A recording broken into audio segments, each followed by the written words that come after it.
Okay, I want to respond to this because I have friends and stuff like that who also think this way. It's worth diving deeper into this concept of implied consent, which is kind of what is going on in an implied contract, and the role that's forced upon us as ostensible agents of the registered organization, the name and social security number associated with our identifying in the financial system. The state requires individuals to operate under these identifiers to participate in basic economic activities, but this is neither genuine consent nor an indicator of voluntary association. When we refer to ourselves as, quote, ostensible agents, we mean that our association with the registered organization, being the name and social security number, is imposed upon us without genuine choice. This agency isn't voluntary. It's it's necessary consequence of existing within a system where participation is mandated.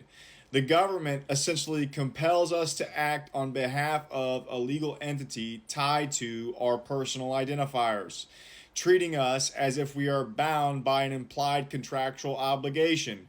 Let's be clear, this is involuntary servitude. Involuntary servitude prohibits and is prohibited by the 13th Amendment.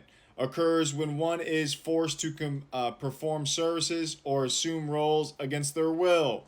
The state's requirements to use a social security number and identification attached to a legal, quote, person means we're compelled to function within a financial and legal system that benefits the government through taxation, regulation, and control. In other words, they have assigned us a role within their system without our explicit consent, and they use implied consent, a role that operates more like indentured servitude than free voluntary association, even by implied contract. The argument that our interaction with the financial system constitutes implied consent is flawed because consent requires choice. Just because we must use their system to survive doesn't mean we agree to the terms associated with it. If the only way to participate in the economy or function within society is to use a social security number and registered name, then that's coercion, not consent.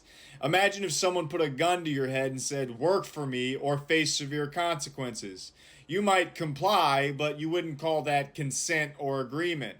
The same principle applies here. The state mandates participation in a system but pretends that this coercion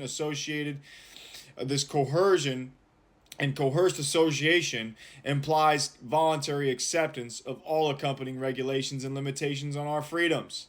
By compelling us to register our vehicles, possess a driver's license, and operate under a registered social security number, the state essentially claims ownership, or at least partial control, over our lives and property.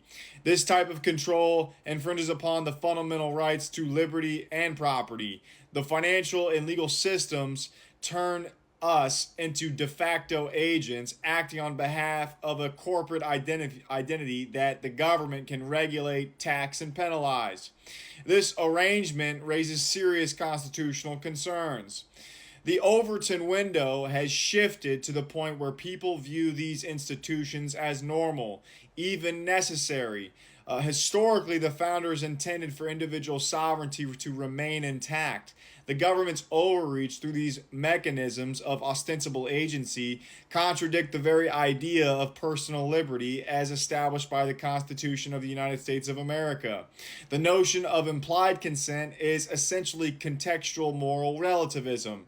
It's moving the Overton window of acceptable control over individuals. By shifting the standard of consent to fit this structure, the government has redefined voluntary association in a way that masks what it is. In essence, forced compliance. Our association with these legal identifiers, the name and the social security number, is not a result of choice but of compulsion.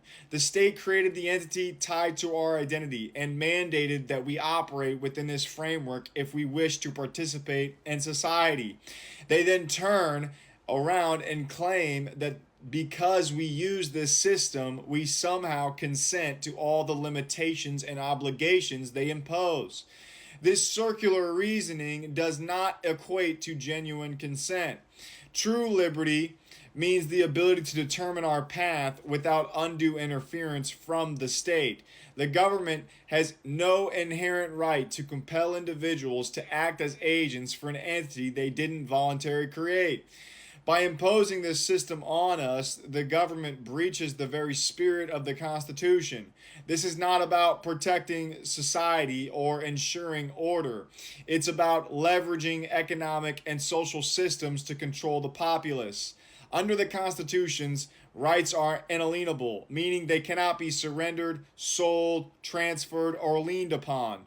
The government's assumption that we implicitly consent to their conditions by using the financial system undermines the concept of inalienable rights and turns fundamental freedoms into conditional privileges. They treat our liberty as though it's something we opt into or out of, rather than something we possess inherently by virtue of being a man made in the image of God. To summarize, using the financial system under duress does not amount to consent.